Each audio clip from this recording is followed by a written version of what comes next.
Tinella. Aza makany akafitsony, tongava malaky amin'ny magasin Baolay. Souk à vitre, le spécialiste de la menuiserie en aluminium, des volets roulants, des vitres et des rideaux métalliques. Baolay, souk à vitre, manolotra anao ny vaovao.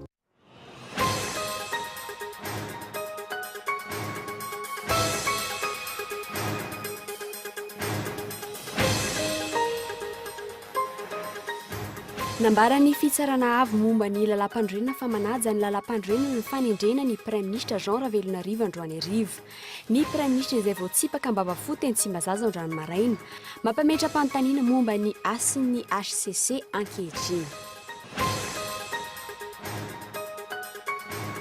Raika amby 10 febroary 2017 vita ho azy ny raharaham-pitsarana nafaty ny Jeneraly Ratsimandrava afamaina ny mpanao politika tomponantoka tamin'izany.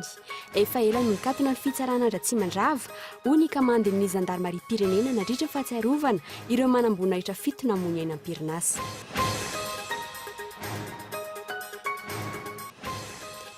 Piasa 10 amin'ireo 4 alina sy 4 tsy voalaza fa very asa hatramin'ny taona 9 sy 12 no mbola nametraka ny antota taratasy fangatana iverina iasa eny anivon'ny syndicat Sekrema izay niantso ireo very asa rehetra teverina iasa hanao izany.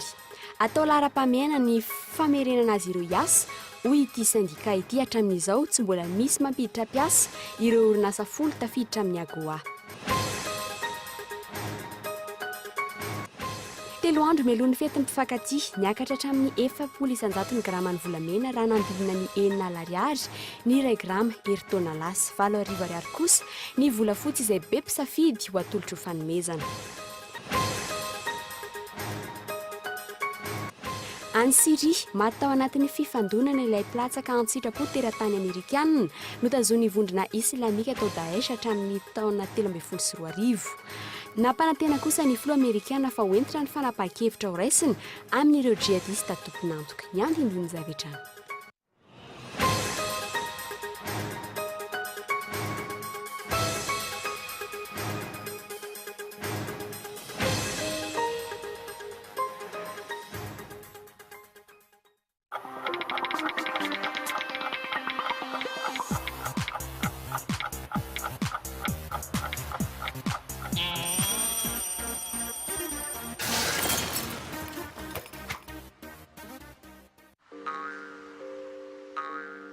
Titanane.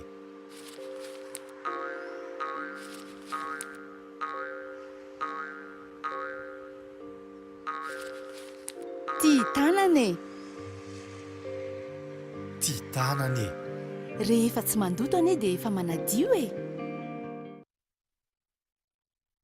Inona zany eritreretin'ny lawa atao an'amy ty Saint-Valentin ty? Inona ty indri? Zay omena tiako daholo. Ary ny kadoako mba inona ki? Chut, surprise. Joyeux Saint-Valentin ji. Ary aiza ny anahy? Tinella. Aza makany akafitsony, tongava malaky amin'ny magasin Baolay. Baolay, mirary fety sambatra ho an'ny mpifankatia rehetra. Soc à vitre en Outapenac, menuiserie en aluminium, rideaux métalliques, volets roulants, vitres, tôle,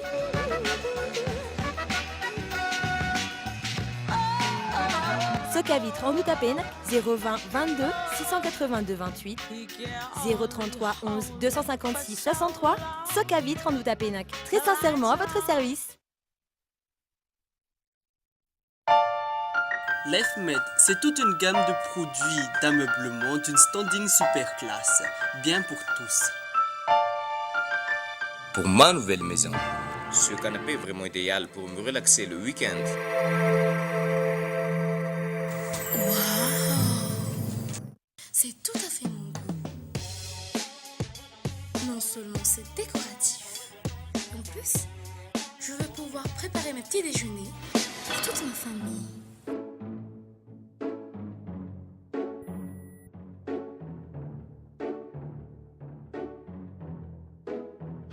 Même les enfants rêvent d'être grands. les fenêtres, à nous ça. Bon, ben, je vais partir là. Hein. Ok. C'est bon là? Ouais. Pas de bisous? Non, ça va.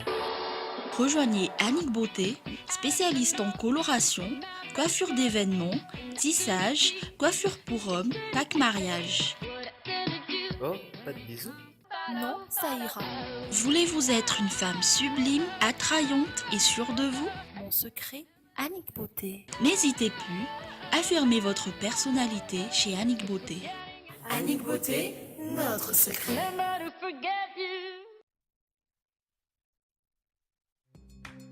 Petra-bola fiary ao amin'ny tahirim-bola-panjakana hoay ho anao ho antsika rehetra olo-tsotra teka-tany na vahiny na mpandrarà na orinasa na banky na seha-piantona na fikambanana petra-bola manomboka amin'ny iray tapitrisa ariary tahajana-bola tsy manan-tsahala manatona ary ny pays général d'Antananarivo recette générale d'Antananarivo trésorerie générale akaiky anao vola tsara gaty mahatsara fihavana.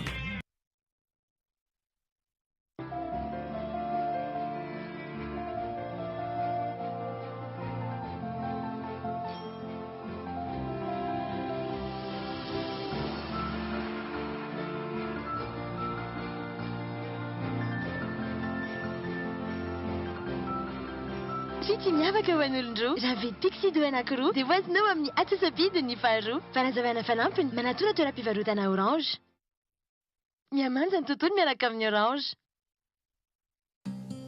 Ny hazo ny vaniko laka ny tanina ndrino ny tsara ny orinasa Madagascar Evolution Immobilier dia volona ny mefafapoanao izay mikasa hividy tany fitsidihana maimaimpoana mampandrisaina anao amin'ny fikarakarana ny taratasy rehetra. Koa raha mila fanazavana fanampiny ianao dia antsoy azy ny lahazana 033 21 099 06 na ry 034 14 099 06 22 566 54. Madagascar Évolution Immobilier, un avenir sûr, investir, bâtir pour le futur.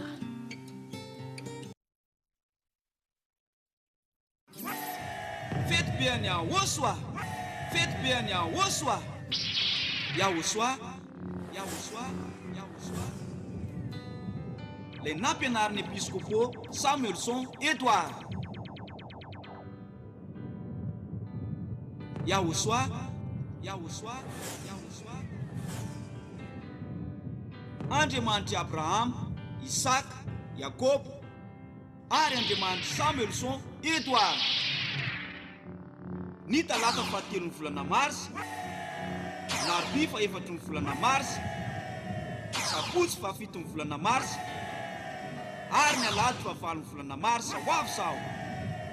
Toerana fiangonana IEV Amodrapeto Itosy. Faites bien ya woswa. Faites bien ya woswa.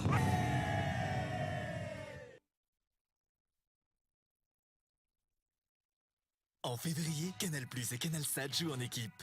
C'est quoi l'option 4-4-2, 5-4-1 On fait quoi, coach? On est l'équipe de nettoyage. On est là pour la sécurité et la maintenance des drones. Carrie Mathison, désormais seule. Vous n'aurez qu'à regarder l'homme qui se bat à vos côtés. Oui, les drones sont arrivés. Tonight was the real... Merci mon ami. C'est qui les patrons ici? Vous aussi, rejoignez l'équipe Canal+ et Canal Sat pour découvrir le meilleur du cinéma, des séries et du sport. L'installation est offerte pour tout abonnement.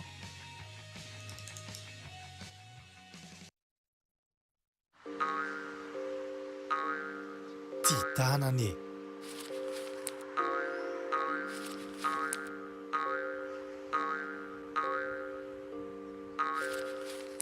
Titanane. Titanane. Rehefa tsy mandoto ane dia efa manadio e.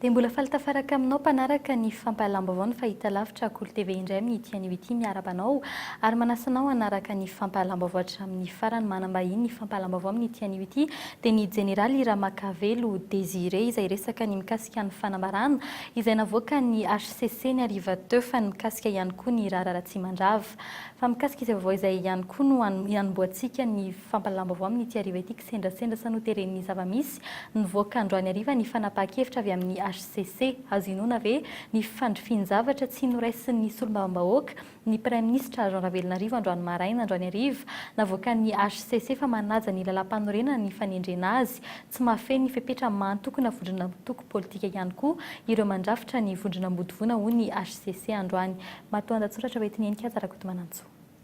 Manaja ny lalam-panorenana ny fanendrena ny Prime Ministre Jean Ravelonarivo ho ny HCC araka ny fanapahan-kevitra navoakan'izy ireo androany hariva. Tranga maromaro no nanaitra tamin'ity fanamariana ny HCC ity. Isan'izany ny filazana fa tsy mahafeno ny fepetra mantoko politika na vondrona toko politika ny maparana ny VPMMM na ny Araksik rehefa nodinina ny hevitra no entin'ny DLC na ny sampandraharaha misana ny fifandirana sy ny olana araka ny lalàna avy amin'ny governemanta. Ity anefa ny fampitam-baovao ofisialy avy amin'ny governemanta tamina nendrena ny Prime Ministre KOLO Roger ary voalaza mazava tsara fa ireto no antokona vondrona toko politika nandrafitra ny maro anisa raha nisa ny deputé Njereny voalaza tao fa isan'ny antokona vondrona toko politika ireo voalaza ireo. Izany hoe tamin'ny voalohany nety ankehitriny kosa tsy mety ny lalam-panorenana nefa tsy niova. Napetraky ny fitsarana avy momba ny lalam-panorenana amin'ny maro anisa ny Antsasamanila miampira ihany koa ny lanjan'ity fanapahan-kevitra ity na dia ho aza ny 450 amin'ny lalam-panorenana.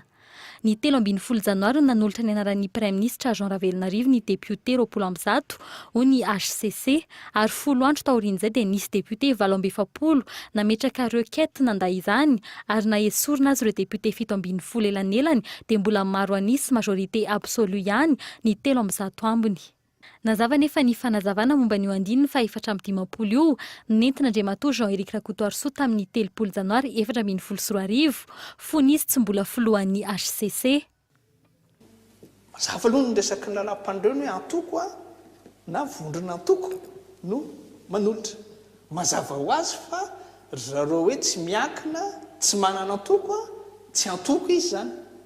Zany hoe izy nahitava raha izy na ohatran'izay tsy afaka nolotra satria zareo tsy antoko politika. Tsy misy lanjany intsony zany ny antoko politika sy ny vondrona toko politika eritaona aty aoriana navoakan'ny HCC lisitra ireo député nametraka requête androany misy 27 izy ireo. Tsy navoakan'ny HCC kosa ny lisitra ireo député 20 izay voalaza fa nanao sininy lisitra nanolorana ny anaran'ny Prime Ministre Jean Ravelonarivo. Aizy io lisitra io tsy misy mahita hatramin'izao. Nahoana no misy lisitra avoaka dia misy lisitra afenina. Tamin'ny fanendrenan'ny Prime Ministre KOLO Roger, vetivety dia namoaka izany ny fiadidinan'ny Repoblika. Ho an'ny ankamaroan'ny olom-pirenena, ezahina ariana amin'ny fanazavana teknika samihafa ny olom-pirenena ary very ny fanajana tahaka ny anak'Andriamaso ny lalam-panorenana.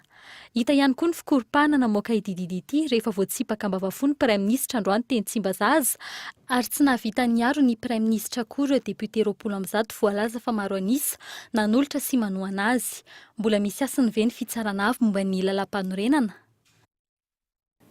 Voatefa tsofina teny amin'ny anteny miram-pirenena ny Prime Ministre sy ny governemanta tariny tsiraikitra indray ny fanolorana ny politika ankapobeny fanjakana na ny PGE ny mbola tsy fahamarina toeran'ny governemanta manoloana ilay requête any amin'ny HCC sy ilay resaka 4-4 ho an'ny solombavambahoaka tsy mbola misy tokotany ankehitriny no antony iray tsy niraisan'ireo solombavambahoaka ny governemanta etsy ankilany. Laza ihany koa ireo solombavambahoaka fa tsy nanaraka ny fitsipika anatin'ny anteny miram-pirenena ny governemanta tamin'izao fevrier tsy ara-potoana izao fanadidiny eniny rabary. Raha tsy faingana i Jean Ravelonarivo, tsy manaja ny lalàna ny Prime Ministre hoy ireo solombavambahoaka. Tamin'ny 7 orasy sasany maraina ny fandimby tonga teny Tsimbazaza ireo ministra sy ny Prime Ministre. Ny filohan'ny anteny miram-pirenena nandray azy ireo ary nanararoatra ny laza ny tsy fahafaliany ihany koa ireo solombavambahoaka. Nisy ny taratasy nosoniavina mikasika izany. Ny nay manokana zany dia zahay mbola nisy an'ilay requête napetraka anay tany amin'ny HCC. Ary nisy 52 député zany nanao signature mikasika ny fijerena lalam-panorenana. Zay zany aloha nahatonga anay fa tsy ohatrotra zay. Tokony manaja lalàna zany. Zay tokony ajana lalàna ary porofony député zany androany fa mirahina ny député. solidarité ny député dia tsy afaka andray an'io PM io zany aloha androany. Solombavambahoaka 20 nanao sinifa tsy handrain'ny premier ministre sy ny gouvernement tatariny. Volaza ao anatin'ity taratasy ity ihany koa fa voahitsaka ny fitsipika anatiny mifeny anteny miram-pirenena. Raha ny tokony ho izy rehefa tapaka ao amin'ny filan-kevitry ny ministra ny fampiatsoana fivoriana tsara-potoana, tokony mbola misy aloha ny conférence de président, ny fivorian'ny birao maharitra ary avy eo mandany ny lahadinika eny amin'ny fivoriana hitambarambe na ny séance plénière ny lahadinika. Isakilan'izay nefa nipotra teto ihany koa ny resaka 4-4. Tamin'ny 7 maraina nivory tao amin'ny commission plénière ny solombavambahoaka. Tsy azony rehetra hatreny io. Tapaka fa tsy handrain'ny gouvernement izy ireo raha tsy milamina ny resaka 4-4 sy ilay requête any amin'ny HCC napetraka ny vondrona ambodivona. Raha ny règlement intérieur n'ity atao miram-pirenena ity aloha mbola tokony hisy aloha ny conférence du président. Non, misy ny bureau fivorian'ny bureau permanent dia avy eo koa misy ny conférence du président izay mbola tsy natao. Dia ny député milaza hoe tokony hanaraka vice de forme zany tsika suivant zavatsy zany. Manaraka an'izay zany misy avao koa zany ireo hitan'ny solombavambahoaka izay resabe ihany moa ty resaka 4-4 ty. Na izany na tsy zany alefa zany ny premier ministre zany no voahanolotra ny resaka PGA dia amin'ny fomba moa anatantarana zany zavatry zany. Tsy nisy netiny laza izay tena olana tao anaty fivoriana tao kosa ireo ministra raha nanontaniana mikasika izay zava-misy marina. Le antony tsy miankina amin'ireo député satria zay nge olona piatranony. Rehefa zareo mpampiatrano ny laza hoe mbola tsy vonona mbola misy zavatra tsy tomombana dia miveronalana zay. Aman'io ny fandraisaninareo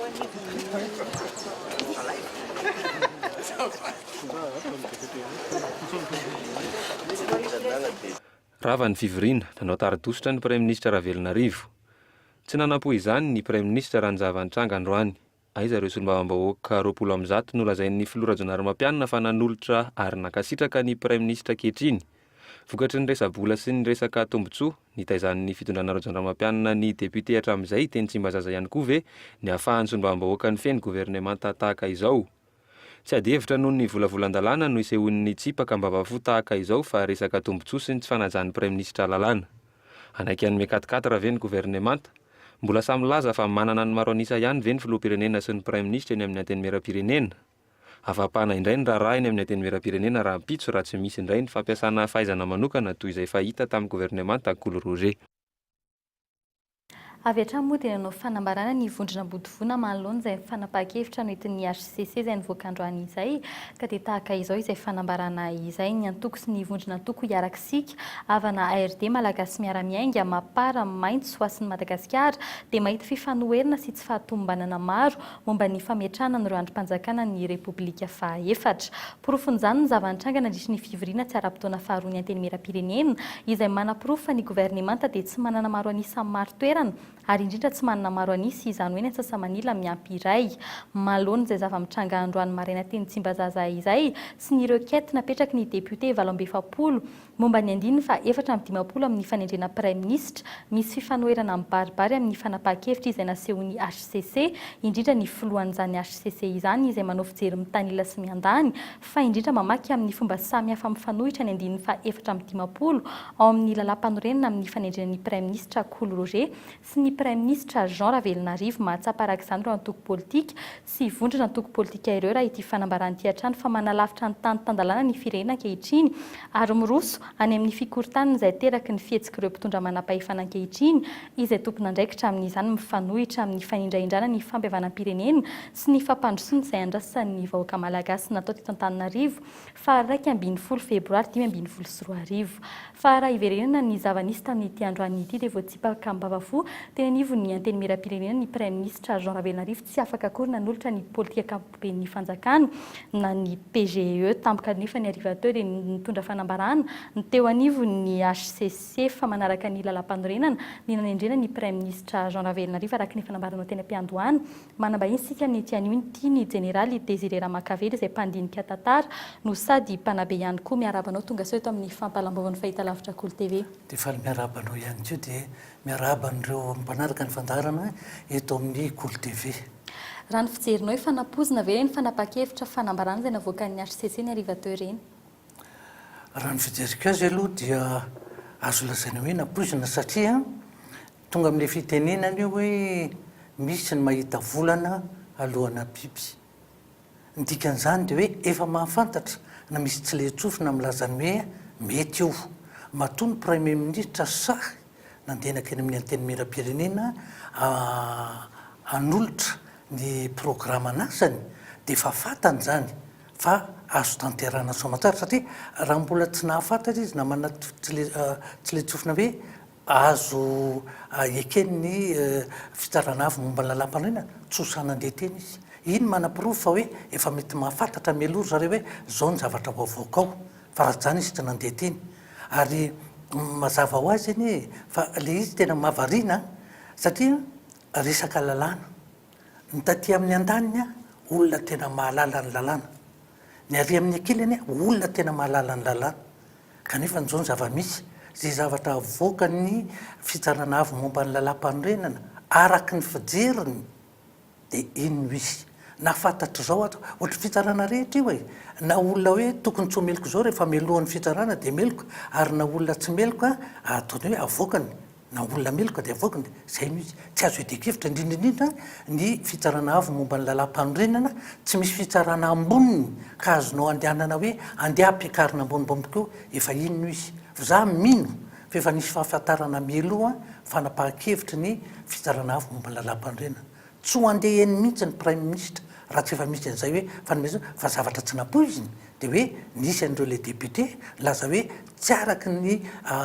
lalàna amin'ny fe ny ato amin'ny antena fomba fiasa ato amin'ny anteny miram-pirenena ny zavatra mitranga mazava ohatsy ange fa rehefa misy karazana hoe fiatrehana ny gouvernement totrandreny dia tena misy ambaratonga mpotoana tsy maintsy arahana misy fivoriana ohatra hoe tonga any le fandaharam-potoana dia mandeha ao amin'ny braomaritra aloha dia rehefa vita ny braomaritra dia makao amin'ny fivorian'ny filoha rehetrarehetra dia rehefa vita zay vao entina eo amin'ny fivoriam-be dia ny fivoriam-be no manaiky any hoe eny ara fa ekena ty fivoriana atao miaraka amin'ny gouvernement zay vao azo atao fa tsy misy zavatra manao rano dikainy zinga hoe rehefa tiany fitondram-panjakana dia tonga dia tantarana ary marina ny an'ireo fa solombavam-bao raha toka tsy nekeny le izy satria tena ohatrany hoe fanitsakitsahana ny lalàna amin'ny feny fomba fiasana ao amin'ny anteny miram-pirenena.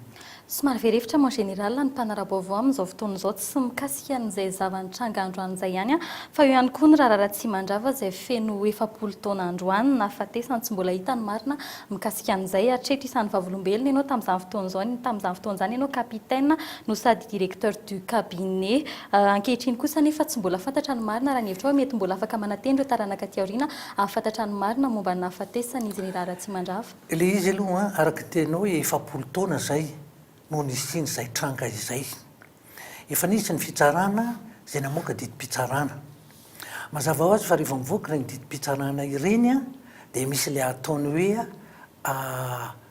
autorité de la chose jugée zany hoe tsy azonao kitihina intsony io ataontsika hoe valin'ny fitsarana io fanapahan-kevitry ny fitsarana raha tsy ohatra ka misy zava-baovao indray mety anitsena azy ka le zava-baovao eto raha ohatra raha ny tena marina tokony tsy resaka nitsony eny itsika kanefa moa dia isaka ny tonga tsikeritaony dia resahany ary fa raha ohatra kosa ka misy miteny hoe fantatra ny namono azy zava-baovao mbola tsy nisy niteny zay amin'izay fotoana zay azo averina hatrany am-boalohany io fitsarana ny raharaha tsy mandravy eo fa iza ny olona afaka hiteny hoe tiany namono azy hatramin'izao ny mbola tsisy malala mbola vinavina fotsiny mbola eritreritra fotsiny fa makafakana sy fandalinana fotsiny mihitsy fa ny tena afaka manondro hoe ianona ny namono azy misy miteny taloha tadidiko tsara misy miteny hoe fantatra ny namono azy reny olona reny moa le niteny reny tsy tiako tsony niteny anara satria efa maty ry zareo dia lasa hoe tsy tsara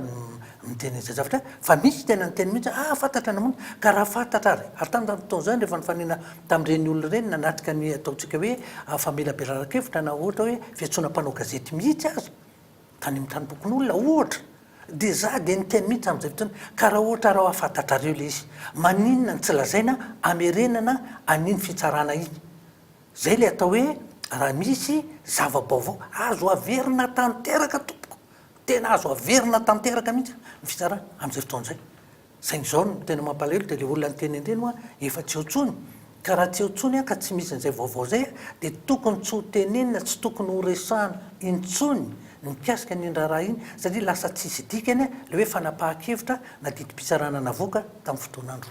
Fantana fahatelo farany angamba raha ny zava-misy sy nentiny nitondranao fanazavana teo ahoana moa zany mo général ny azahoana mantoka fa tsy tahaka reny avokoa ireo raha rehetra eto Madagasikara hoe ho vitavita foana inona ny fomba fanao politika hitanao fa mila ovaina eto amintsika amin'izao fotoan'izao. Zay fantaninao zay hoe dia zao ny zavatra hoentin'izay ny fitsarana eto amintsika ve tena mahaleo tena marina ka tena afaka mamoaka didy araky ny rarina sy ny hitsiny zay ny fanontaniana tena mipetraka satria eto amintsika eto any dia tena mahita mihitsika nandray hoe misy zavatra tena hoe malasa ny eritreritra anome ohatra anankiray fotsiny a mikasika ny hoe tena manana fahalalahana ve ny fitsarana satria tadiditsika tsara tamin'ireny nisy hoe cours spécial électoral namoaka fanapahan-kevitra io cours spécial électoral voalohany io a dia ohatrany hoe tsy nekena fa ohatrany hoe mampisalasala ny ministry ny fitsarana tamin'ny fotoanandrony mihitsy no milaza hoe ny zavatra navoakany cours spécial électoral io tsy azo averina intsony io zany le hoe tena tsy misy fitsarana inona nefa ny zavatra azo ny soloana daholy azo ny ovana daholy ny fanapahan-kevitra nefa dia zany ministry ny fitsarana mihitsy no miteny fa tsy tokony ovana jerentsika fotsiny reny tamin'ny hoe fifidianana inona sy inona ny zavatra nisy hoe misy an'izao hoe misy an'izao ny eketsika daholy ary reny rehetrarehetra reny a nampisokatra ny bananaka tao amin'ny fitsarana lasa ohatrany hoe misy baiko midina dia io ary le fitsarana zay zavatra hoe ka tsy gaga mihitsy amin'izao fotoan'izao raha mahita ny zavatra nitanga toko hoe fanapahan-kevitra nataon'ny fitsarana avy momba ny lalam-pandrenana efa ohatra ny lalan'ny rinina ataoko hoe efa lalana mahazatra manko fa tsy lalan'ny rinina eto amin'ny firenena malagasy a no takany hoe ny lalàna dia ohatrany hoe araka izay tiavana anaovana azy ny tena malasa ny eritreto tompoko dia tsotra raha nanao fitoriana ny hoe tsy mahara-dalàna tsy manaraka ny lalam-panorenana ny vondrona politika olona mahay lalàna nge dia heritreritra vetsika hoe manaonao foana ireo olona ireo ny olona ao amin'ny fitsarana avy momba ny lalam-panorenana olona tena mahay lalàna ary tena fantatra ny toerana zany filohan'ny fitsarana avy momba ny lalam-panorenana zany amin'izao fotoan'izao fony izy mbola tsy teo amin'ny toerana io tapitapoka eo ianao a mahita zavatra tena hoe fa inona moa zany ny tena dikan'ity voalaza amin'ny andiny faefatra ambidimapolo ty inona marina ka zay ny mahatonga amin'ny tenenao hoe efa misy fahafantarana melo ny didim-pitsarana ivoaka mba toy nisy reny tamin'ny marainy reny hoe tonga dia mandeha makeny hoe anolotra ny programme anasany ankapoben'ny prime ministre.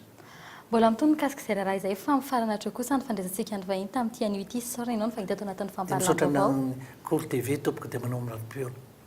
Eny ary dia mikasika an'izay raha tsy mandravy izay ihany koa no anisantsika ny fiarana amin'ity ariva ity tsy hipoitrintsony ny marina momba ny nafatesandra tsy mandrava Richard filoham-pirenena malagasy sy ny 4 febroary hatramin'ny 1 febroary 5,790 tsy misirika amin'izao fotoan'izao ny ahafahana manantena fa mbola isiovany zany efa ela no nampirimy ity raharaha ity hoy ireo tompona andraikitra ankehitriny ny antsiprian'izay avy hatrany nangon'ny Zorakotondrina.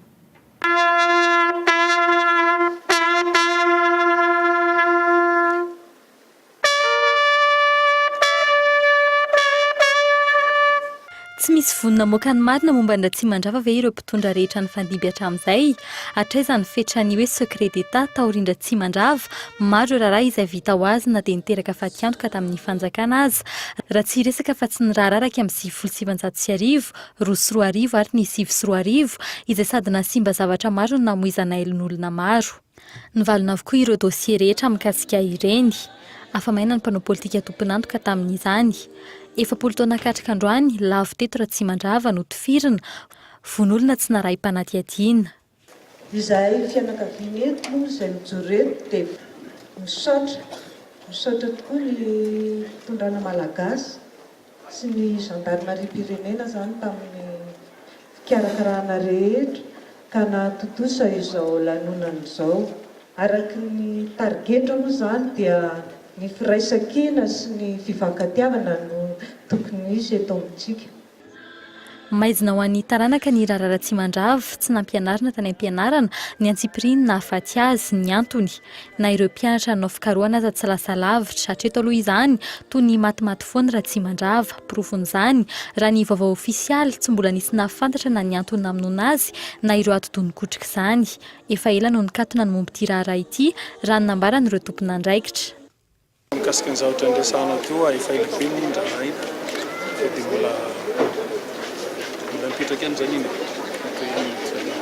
ankoatra ny fahatsiarovana nahafatesany ity manamboninaitra manana ny tantarany teto amin'ny fireneny ity natokana ny zandarmarim-pirenena ho fahatsiarovan'ireo zandarmaty am-perinasa ihany koa ny faraka 12 ny volana febroary toy izao tao anatin'ny herintaona 7 isan'ireo zandarina mony ainy ka ny 5 tamin'izy ireo nandritry ny opération Coudare ny roa kosa dia maty vokatry ny rara sykoma tany Morondava isan'ny verimberina ihany koa anefa tato anatin'ny herintaona ny zandarma nalabaraka ny vondry tafika misy azy voapanga sy voaroroso tratram-body omby amin'ny aferamaizina samihafa ivadika eo amin'ny pejy toe-karena kosa indray sika tsy mbola resiosio ny fitadiavana mpiasa eny amin'ny zone franche hatreto taoriny ny niverenan'i Madagasikara ao anatin'ny tsenam-barotra ny Agoan taona lasa teo raha nambara ny sendika iray mpiaro ny izon'ny mpiasa tsy roditra amin'izany ihany koa ireo veriasa raha ny fanazavan'izy ireo orinasa mpanodina lamba 12 anefa no efa nazy ilay certificat d'éligibilité raha ny roa amin'izy ireo no efa nanomboka nanondrana entana ho an'ny Amerika fanatediny Oliva Antriniala Mpiasa hatramin'ny 7 alina sy 4 no veriasa nandritry ny krizy nampiato ny fahazon'ny Madagasikara ny sitraka ny tsenam-barotra Agoa taona vitsy lasa izay araka ny taremarika nomeny Sekrima 80 amin'izy ireo ihany anefa no namaly ny antso nataon'ity sendika ity ho an'ireo veriasa te hiverina hiasa ankehitriny atao lahara-pamena ireo 80 ireo rehefa misy ny tolotrasa manodidina ny 2 hetsy anefa ireo asa nampanantena ny fanjakana fa hiverina hatreto tsy mbola misy orinasa na iray aza mitady mpiasa amin'ireo orinasa 12 efa nahazo alalana anondrana lamba ny ivelany ny ministry ny indostria izay nilaza fa mbola iampy izany ireo orinasa rehetrarehetra orinasa afaka daholo afaka manorina entana any amin'ny États-Unis folo zany isan'izareo amin'izao fotoana izao miamitombo anao ataontsika bilan kely tsika fin de semaine en vendredi ohatra na afaka mifakaitandray amponao gazety dia ho tenenako anareo hoe efa mety efa lasa telo ambin'ny folo na 2 ambin'ny folo manaraka an'ireo torohevitra rehetrarehetra manaraka an'ireo lalàna misy eto Madagasikara afaka androanina zareo any États-Unis. Iraika amin'ny 20.3 isanjato ny mponina no nitady asa ny taona 2024 araka ny taremarika voaray avy amin'ny Instat. Raha ny zava-misy tsy mbola mazoto amin'ny fampiasana vola eto Madagasikara ny mpandraharaha vahiny.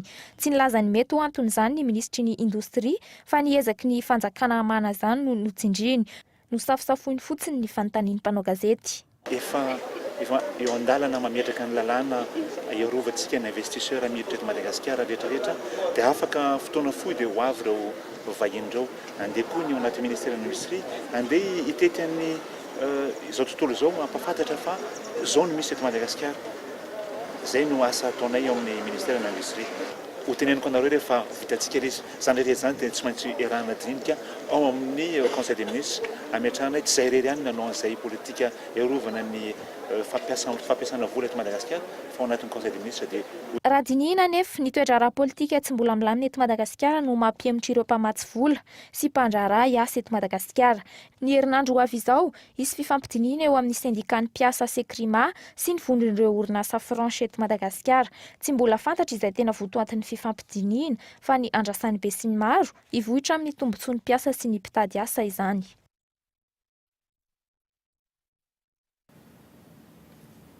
Faraky nefa narahinao tany anatin'ireo lohatenim-baovao ny tombony mpanjifa firavaka eny amin'ireo mpanefy eto andrenivohitra nandritry ny 2 herinandro mialoha ny fetin'ny mpifankatia izay ankalazaina ny asabotsy avy izao ny firavaka izay isan'ny fanomezana be mpanolotra amin'io fety io tafakatra hatramin'ny 5 isan'andro no manatona ny mpanefy raha tsy mihoatra ny 3 izany amin'ny ankapobeny ary ny volafotsy no tena be mpisafidy arahinao rahampito ato anatin'ny fampalam-baovao ihany moa ny andindiny mikasika izay vaovao izay fa hitirantsika avy hatrany ny pejin'ny fitaterana misesy ny fitokoana ny taxi be tato ato taorin'ny bus teny Vatomaly dia anjaran'ny bus 105 indray androany no sakana ny polisy tsy hiodina eo an-tanety Ambohimanarina izy ireo dia tezitra ho zaraina roa miavaka anzotra 105 mampitohy an'Ambohimanarina sy Analakely araka ny tapaka teo anivon'ny coopérative sy ny mpitapitra eo anivon'ity zotra ity sy ny ampahany 105 ijanona eo amin'ny fiantsonana an-tanety ary ny ambiny kosa amin'ny zotra makany Anosoa olana niteraka fitokonana ny mpitatitra 105 androany io nandresana ny VPT io fanadetiny Mikael Ramarla.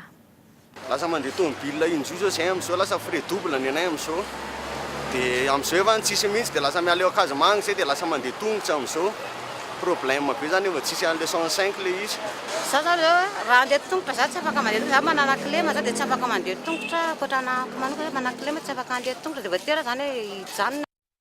Efa tamin'ny alatsinainy no nampandreny polisy fa tsy azo idinana intsony eny an-tanety fa mahabe fitohanan'ny fiarakodia izany no sady mandika ny lalàn'ny fifamoivozana. Niteraka olana hatrany ny fisiana taxi be an-tanety eo anosoa ny fiantsonana farany. Tsy mifanaraka amin'ny cahier de charge raha teo ny fiodinan'ny bus eo amin'ity toerana ity. Tsy manaiky io fandaminana io anefa ny mpitatitra. Hatreto zay aloha dia tsy manana noty mihitsy midina aty aminay mba fampahafantarana ny hoe tokony tsy afaka iodina eto zay. Raha tsy miva zany le olana androany mbola mitoy ihany zany le grevy. Noho izany dia raikitra ny grevy androany novalian'ny sofera ny polisy. Nanangam-bovony ireo sofera sy ny resevera ary ny tompon'ny fiara. Tsy te halala ny rindran-damina napetraky ny polisy izy ireo.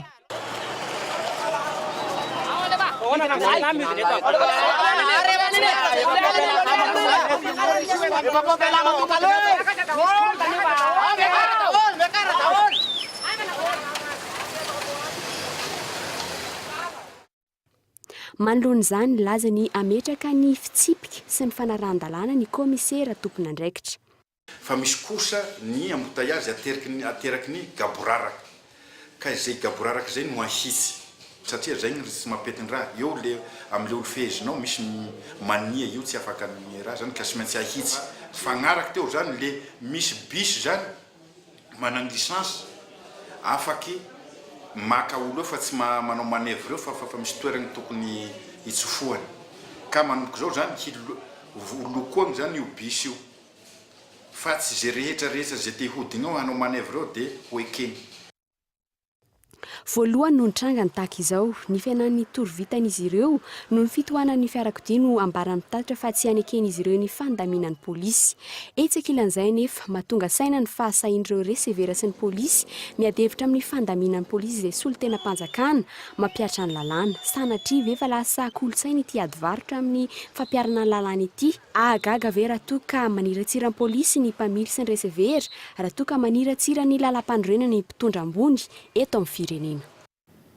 Mbola amin'izay vaovao ny fifamoivoizan'izay hatrany tsy hita soratra hatreto ny famatsim-bola 2 miliara sy 7 sy 300 tapitrisa ariary anampenana vonjy-maika ireo lavaka iran'ny lalana eto Antananarivo renivohitra ireo mpikara mampitatitra tapa-biriky vatovato sy fasika nomezaka manosotra izany saingy tsy vahaolana maharitra miteraka fotaka sy loto izy ireny ary miasimba hatrany ny lalana volatra ny amin'ny 520 na 20 miliara ariary no ilaina ho an'ny lalana 2 kilometatra raha tiana ny ampateza azy ho ny teknisianina iray izay nataonay fanadidiny Ranotany sy sisatsisany simenitra sy tapa-biriky ambiny anaovana trano no anotofana ny lalana Antananarivo ankehitriny. Toy izany avokoa ny any amin'ny 67 hektara Antanimena, Ambohimanarina sy ny faritra hafa. Vokatr'izany, vao maika mialalina ny lavaka, mihitatra ihany koa ny velarany, mitombo ny fotaka sy ny fako iainan'ny mponina. Alasafay sy tandrametaka ny asa ataon'ny kominina Antananarivo hoy ny mponina. Raha reny foana zany natao eo dia tsy lasa matizaka hatramin'ny lalana zany fa io zany tena mety tonga dia goudron tanteraka zay mety amin'ilay mampalahelo be ny toetran'ilay olona amin'ilay tany totorona amin'ilay tsy ilay lalana. Vao maika ara manimba anazy ihany goka ihany ilay lalana. Tena tokony jeren'ny fitondram-panjakana mihitsy ny lalana io. Ankoatr'izay, tsy manaraka ny fenitra ny fanamboarana ny lalana eto amintsika hoy ny teknisiana. Raha tiana ny hanana lalana maharitra, tsy maintsy ampiasaina ho amin'ny fanamboaran-dalana avokoa ny vola natokana ho amin'izany. Ny olana, raha ny fanazavana azo hatrany, zara raha misy 30 na 400 ny vola natokana ho amin'izany no tonga eny amin'ny mpanamboatra lalana na azo ny tolobidy. Miankina amin'ny vola azon'izy ireo anefa ny kalitaon'ny lalana amboariny. Atao fotsiny io lalana io androany fa bikos le izy. Zany hoe le bikos zany ny teknika moa izy io miaraka teknika dia juste hoe alefa fotsiny le vato kely ao anatin'le kosy apetraka fotsiny dia aveo asina ranoranona goudron dia afafy le vato kely dia tonga dia compacteny. Dia iny rehefa aveo rehefa misy lavaka dia vetivety iny dia simba. Ary iny rehefa maharitratra kelikely dia simba avy 10 eny avy 4 eny avy 10 eny ara le lalana. Dia efa tsy mahamenatra tsony ny risirosy fa raha ohatra ianao ka ao anatin'ilay ataontsika hoe olona mpanara-maso dia efa mametraka mihitsy ianao amin'ilay olona mahazo an'ilay asa hoe tsy maintsy anainy ny 10 isan-jato na anainy 5 isan-jato akoatran'izay nefa mpanaramaso dia saitsainy tsara hoe inona zany no lalana kalitena lalana ho hitantsika ho azontsika eo anatin'izay raha ny tokony ho izy 5 hatramin'ny 20 miliara ariary any ho any no lany avitana lalana 1 kilometatra izay maharitra 20 na 520 taona ny 20 ny volana janoary lasa teo tsy ahivina nilaza ny PDS fa tsy maintsy atao ny fanamboarana ireo lalana eto Antananarivo renivohitra izay ahitana fahasimbana tsy mbola misy raha ny fanazavany hatrany ny famatsiana azo anerana lalana mafiorina sy maharitra ela ireo lavaka aloha no vonjena 1 miliara sy 7.7 tapitrisa ariary no ampiasaina no voalaza fa hanampiasana amin'izany hatreto anefa tsy mbola hita soritra ny fampiasana io vola io ireo lavaka iran'ny lalana fototry ny olana sy ny fitohanan'ny fiara vao maika mitombo nefa vita teo aloha 3 volana dia efa miverina ny fampotehana aoriany ny fanarerana Maresaka avy any ivelany nambaran'i Washington tamin'ny fomba ofisialy omaly ny fahafatesany Kela Moellera platsaka an-tsitrapo mbola mazavazava hatreto ny antony tarika izany raha tsy ahivina voatazon'ny Eta Islamika ankeriny tany Siria ty platsaka an-tsitrapo ity nanomboka ny volana aogositra 2024 fanadidina eo amin'ny sarin'ny France 24. Ny poka ny bomba tao raka tany Siria valim-panafiana nalefa ny Jordanie ny fahaenina ny volana febroary lasa teo. Namony hainy vokatra izany i Kela Muller platsaka an-tsitrapo 20 taona raha nambaran'ny Eta Islamika. Entitra ny filoha Amerikanina Barack Obama mahalona izay fahafatesan'ilay platsaka an-tsitrapo Amerikanina izay. Tsy maintsy entina eo anivon'ny fitsarana ny raha nambarany hatrany. Tsy nanome fanampanazavana mihoatra izay kosa ny filoha Amerikanina. Platsaka an-tsitrapo mavitrika avy any Arizona i Kela Muller efa nanatanteraka iraka tany Darfour, Palestine, Inde. Manana toetra miavaka tsy manampy ny manodidina azy hatramin'ny fahakely ny Kela raha voalazan'ny fianakaviana. Tsy nisy nanao fanambarana ofisialy mikasika ny fakanan-keriny azy ny fianakaviana. Ny takenina tapitrisa $, ireo jihadiste saingy manana politika manokana tsy fanaraka arabola amin'ny jihadiste ny Amerikanina. Mandany fanamafisana ny famatsimbola ny jihadiste, iroson'izy ireo amin'ny asa fampiroroana ny politikanay ohatra ny filoha Amerikanina. Mbola tsy fantatra ny antony nahafaty ny Kela Muller, mandisy tanteraka ny hevitry ny Eta Islamika ny Jordanie hatreto. I Kela Muller no fantatra fa Amerikanina voatazana ankeriny Eta Islamika farany. Nambaran'ny fitsarana fomba ny lalam-panorenana na ny HCC androany arivo fa manaja ny lalam-panorenana ny naindrena ny Prime Ministre Jean Ravelinarivo. 40 taona katrik'andrano nahafatesany Jeneraly Richard Tsimandrava efa mikatona kosa ny fanadina mikasika ny tifirana azy ho ny komanda ny zandarmaria pirenena androany ary farany iompana amin'ny fametrahana ny fanjakana tandalana sy ny fahaiza mitantana ny fandarana tafatafa ho amin'ny rahampitso ovahiny sy Nezra Narson ny 24 teboka valo ary ny mpitarika politika ao amin'ny MFM Analamanga Ravelson Constant dia izay ihany koa no entina manakatona ny fampalamavao tamin'ity anio ity mamy fotoananao indray raha ampitsy tahaka sao veloma tompoko.